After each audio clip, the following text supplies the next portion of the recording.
What's up, people? How you doing? It's another special edition with the Doctor of Properties, and today I'm very excited because what I'll be sharing is part of the ropes that I went through, some of the mistakes that I made, and I had to learn the hard way. So I don't want you to learn the hard way.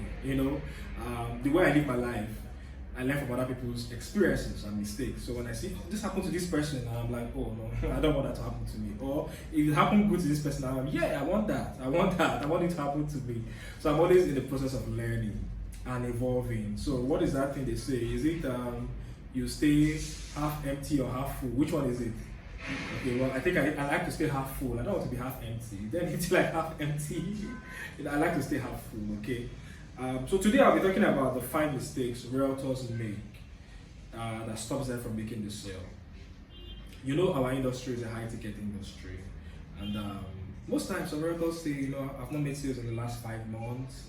Some of us, post online, post on our WhatsApp status, and they're about. But those are marketing activities. Those are those activities of marketing, not the fundamentals. Alright, but I'll touch on that in another episode. So, but today I'm talking about the 5 mistakes that realtors make that stops them from making the sale. Are you ready? So let me give it to you. Number 1, not profiling your client. Not profiling your client. So it's 2 ways. What I've seen is that once a client indicates interest in a property, what the realtor does most times that I've seen is he or she just jumps up and just begins to send offers. Just like that. No question, no nothing, no understanding of what the client needs. They begin to send offers. 1, realtor's mistake. 2, the client tells you, can you send me all your offers in maybe say Ibejuleki? Do you know how many offers are in Ibejuleki? How many can you send? Alright, so it becomes very cumbersome for you when you start telling people, or when you send your own and you've exhausted it and you just continue sending, products to your clients. You send WhatsApp, first message, second message, third message. When do you think the client will, sit down to really digest what he or she needs? So when the client says, send me your offer, what you should do as a seasoned realtor is to now pause and say, thank you, sir. You see, you watch my tonality. Thank you, sir, or thank you, ma, for your interest in my, properties. So I would just like to know, okay, so that I can help you faster to get what you're looking for. I want to know, are you looking for a property to buy and build? Alright? Are you looking for a property where you can land bank, leave it for some time, and when it appreciates, you make money? Do you want to build a hotel, a commercial property like a hotel, a school, something like a service in that area? What do you actually want? So I can channel the kind of properties to now send to you and their offers. Alright? Now you will see that the conversation will take another tone, because you now understand what the client wants, or you have given the client the direction of where he or she should go to. In that process, what you have done is to save yourself from unnecessary stress and doing too much work, alright? And you have also saved the client. The client will now come out directly and tell you, this is what I'm looking for. Then on there, you can now decide to say, alright, so this is what I'm doing, or this is what I want. Okay, and from there you can actually now close on the client. Okay, so understand where the client is coming from, what the client needs, ask the right questions, so that at the end of the day you will be happy, the client will be happy, expectations will be met. Or if it's something that the client is not willing to do now, after asking all the right questions, you can part ways peacefully. The client now knows, oh, I met an expert. That is how it happens. Okay, so always be profiling. Don't just assume that because the client says send me your offers, you just start throwing everything at the client. So this client don't really have time to read all those things. Ask them what they want. When they give you what they want, send them based on what they now want, and ensure that you follow through on that one. So that's number 1. Profile your client. Not everybody is your client. They can be your prospects, but not everyone is your client. Some will not buy now, some will never buy at all, some will buy immediately. Profile. Alright. Number 2, not understanding the client's needs, pains, and fears. You don't understand what your client wants. So let me give you this example. Most times when your client wants to buy a property, they will take advice, or they must have taken advice from people who maybe have been burnt or maybe did well in the property business. See, when it comes to buying time, like time to make the sale, clients develop cold feet. And so there's always a fear, especially when a huge sum of money wants to leave your account. You start thinking, the Nigerian factor, I hope it's not a scam, I hope these people will not swindle me, I hope this one will not happen to this. And most times, he's talking to maybe the wife, or the wife is talking to maybe the husband.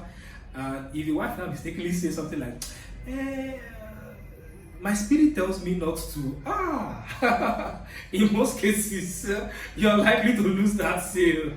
So you want to ensure that you know where the client is coming from. So if it comes to a buying decision, the client says, so hope your company, are these properties genuine? How genuine are these properties? It's not just for you to just say, our properties are 100% genuine. That is surface level answer. You will lose the client. I can tell you that for sure, you will lose a client. Why? Because every realtor says the same thing. Every realtor says the same thing. Alright, so you have not distinguished yourself from other realtors. So why will I go with you? So he asked me a question like that and said, I hope your properties are genuine and I don't want to have any problem. I will pause and I will lean forward and say, sir, kindly, expatiate a bit more. Just let me know where you're coming from so I can give you the kind of answer that you want, or I can best answer your question. I think from what you're asking me, there is still more that you really want to say. Can you just, walk me through so that I can give you an ample idea of, what you're getting into with us? You see, with that tonality and by saying the right things at the right time, you will not enable the client to feel in a free and safe space to now tell you things that are in his head or in his heart. Oh, one of my brother was born like this. Or one of my guy bought and he just got there and this. From all those pains, understanding the pain, then you now know the kind of answer to prefer to the client. When you prefer that answer to the client, when you meet all the criteria and smash them, 90% of the time you will make that sale. You will make that sale. So understand where they're coming from in pain. Alright? Especially when they throw it to you, don't just answer it surface. When they throw it to you, answer it deep level. Break it down. Okay? And flow with them. That's number 2. Number 3 is being too predictable, salesy, attached, and needy. So I see realtors do this a lot. One client and you're already jumping up and he has a function tomorrow, she has a function, you're going there to help her sweep the place, arrange the chairs and everything. I'm not saying that is bad. I'm saying that, it's human behavior and human psychological behavior. Clients know. Today's clients are smarter, are wiser. Of course, anybody who has the money and power to buy what you're offering is a smart person, whether you like it or not. Alright, so they have options and decisions. And they know when you're trying to be too salesy, too needy, and too attached. You don't need to do all of that. I can do that maybe after I made the sale, But in that case, I can just show up, in my ride. I can show up and, oh, congratulations, sir, congratulations, ma. Do my present for whatever occasion they are doing, dress well, and I said, can we have a picture? Take a picture. And some days later, I send it to them. I said, that was a very beautiful event the other day. God bless, whatever they had going on. You see, she's going to see me in that picture again, or he is going to see me in that picture again, or husband and wife will see me in that picture again and say, but there's something different about this guy, he's trustworthy, he's likable, I think we should deal with him. That's how it works. Alright, so but if you go and you carry this, you're doing that, you see, when I came, I was not too needy or too attached. I brought a present and I took pictures with them. And some days later, I sent back the pictures. That is how it works. That's how it works. Don't be too needy, too attached because you want to make the sale. Alright? Be the expert. Be the expert. Don't be too attached to the sale. Number 4, little or no product knowledge. We kind of emphasize this enough. Alright? So, you ask some realtors, what title is this property? Does this property hold? And they tell you, So, out of a plethora of a lot of products that you have, study, if not all, but study the handful that you market. So that wherever you are, when you are asked, even if you're in your sleep, and they ask you, what does this property hold? What's the title? You can tell them. You can tell them verbatim. okay, what this property holds as a title. All right. Some agents don't know, some realtors don't know what a charting is, the survey, how to read the coordinates and stuff. So I understand that it's a process, but in this business as a realtor, you have to evolve. You have to actually know more about the business. So in my mind, I'm a realtor, I'm a salesman, I'm also a part-time surveyor. I don't survey, but what I mean part-time surveyor is that I know survey terms, if not all, but at least some, okay? So you have to always equip yourself because, like I said, clients are smarter. And last but not the least, no closing skills. This is what will leave a lot of money on the table. And I wanted to give you an example, but let me just say this. When I take a client to site, or when you take a client to site, what most realtors, the mistake they make is that they're afraid to not ask for the money. Why? You've taken a client to site, the client is all videoing and everything, and say, oh, I love this place. He or she is in contact with maybe a loved one, maybe a husband, a fiance or something, and they're like, oh wow, honey, you need to check out this place, it's beautiful. I see it appreciating very well in the next 5 or 6 years. You are hearing all those things and you're not smiling. And after the OT, you're not saying thank you, ma, thank you, sir, for coming out, thank you for your time in inspection. Okay. In the client's mind, it's like, when are you going to tell me what I want to hear?